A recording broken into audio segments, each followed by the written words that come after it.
On today's Babel, troubleshooting techniques, what to do with bad information.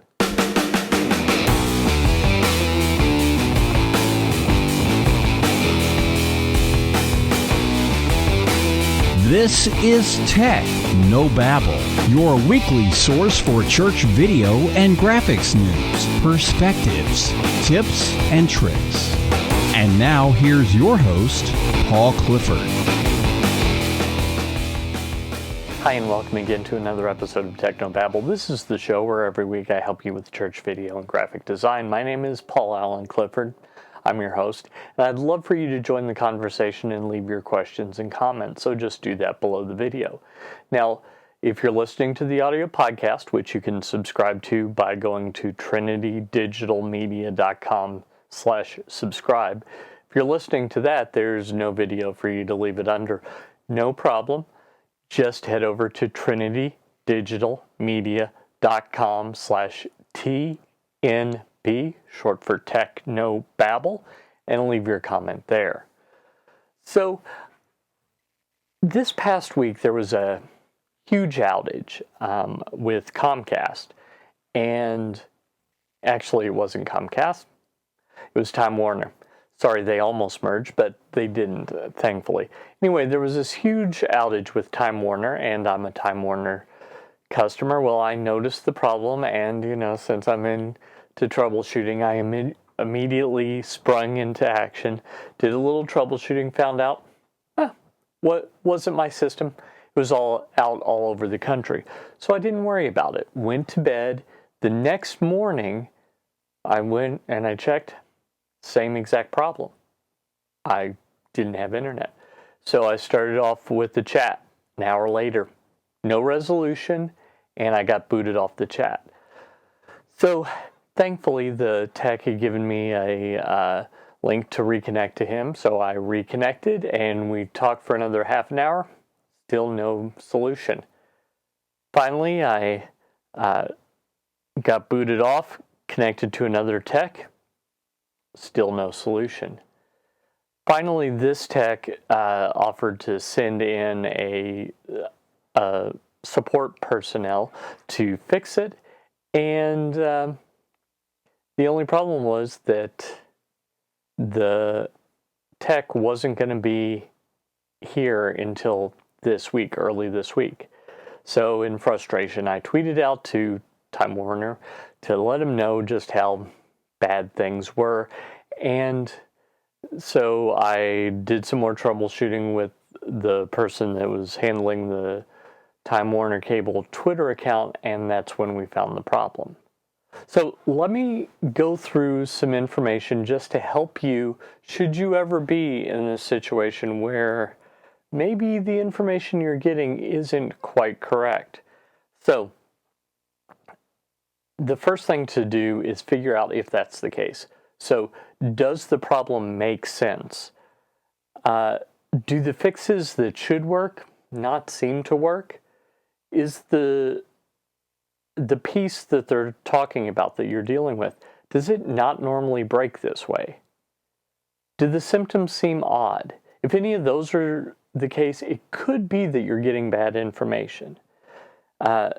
So, if that's the case, maybe you need to clear up some information. First off, figure out where the piece is located. Is it in a well-lit place? It could be that the power LED and the IR activity LED are being mistaken for one another because the person just can't see in an unlit room. That happens all the time. So that was something that I ran into at my previous job where I did tech support. We'd run into issues like that all the time. Next, ask for a description of the problematic piece, including any displays or user interface. So again, LEDs sometimes can help you. Sometimes describing the location of the LEDs. Sometimes there will be a message on the screen that they'll think doesn't matter whatsoever. It's always said that, etc. Sometimes any little piece of information will help give away what's actually going on there. And sometimes you just need to go back to basics.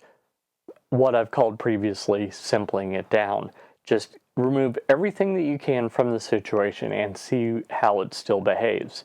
In this case, what I did was I got it down to the cable modem, the cable, and the connection to Time Warner Cable.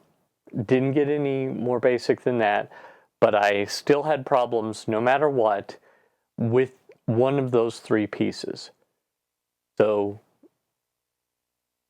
it really got on my nerves when they kept asking me to check a computer. No, it's not, it can't be the computer. The computer works fine in the network. Asked me to check the router. No, it can't be the router. I can access things on my network. Can't be the router. Asked me to check the wireless connection. No, can't be the wireless connection. I can still access things on my network. They asked me to change out the Ethernet cable. Can't be the Ethernet cable. I can still access things on my network.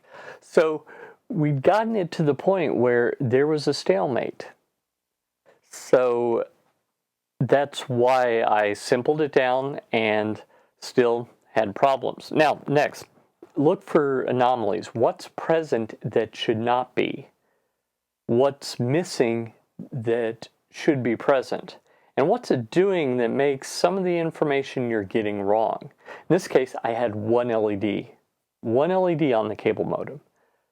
Now, I've already told you part of the problem. I had one LED on the cable modem, and it's in a place where the light isn't all that good.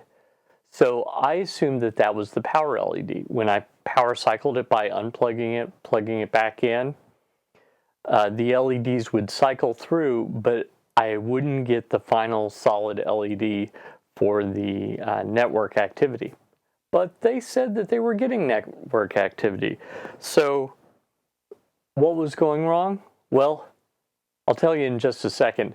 But first, here's what I would have done if I was in their situation. I would have designed a test to figure out how what I was seeing on my screen jived with what the person I was dealing with was seeing in their location.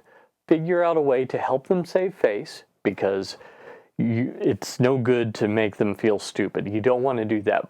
But what you want to do is try and figure out, okay, how can this make sense?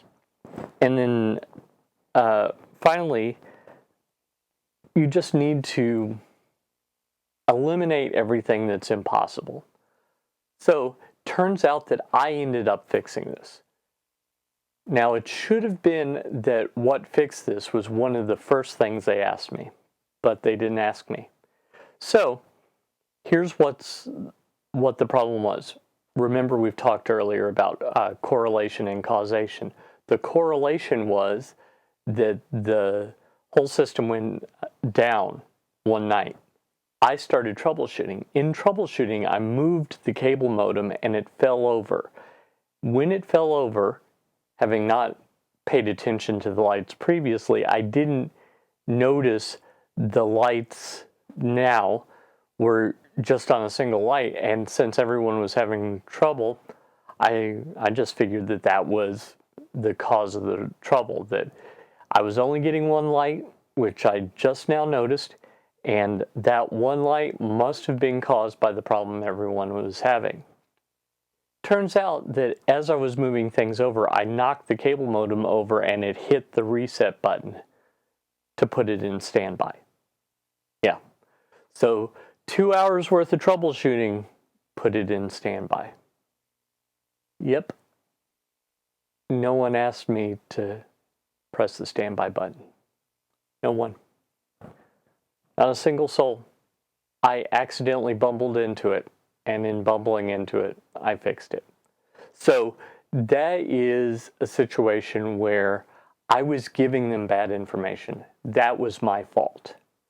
I thought it was the power LED. It was the standby LED. They're right next to each other. Bad lighting. But they kept telling me, no, it's working perfectly fine. But I wasn't seeing it working perfectly fine. And every time I tried what they said would make it work perfectly fine, it didn't make it work perfectly fine. So that just goes to show that sometimes you get bad information. If you like this content, by the way, thanks for watching till the end. If you like this content, you'd probably like my email newsletter, so head on over to trinitydigitalmedia.com/gifts, GIFTS, and pick up your church tech gift of your choice.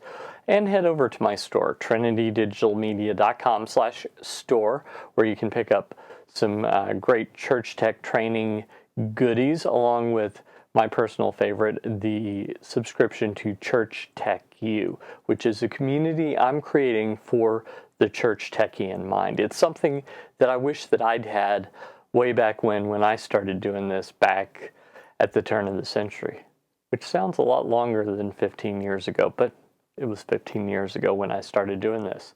So head over to trinitydigitalmedia.com/store and pick up your subscription today. Till next time, this is Paul Allen Clifford with trinitydigitalmedia.com. Go out and change eternity.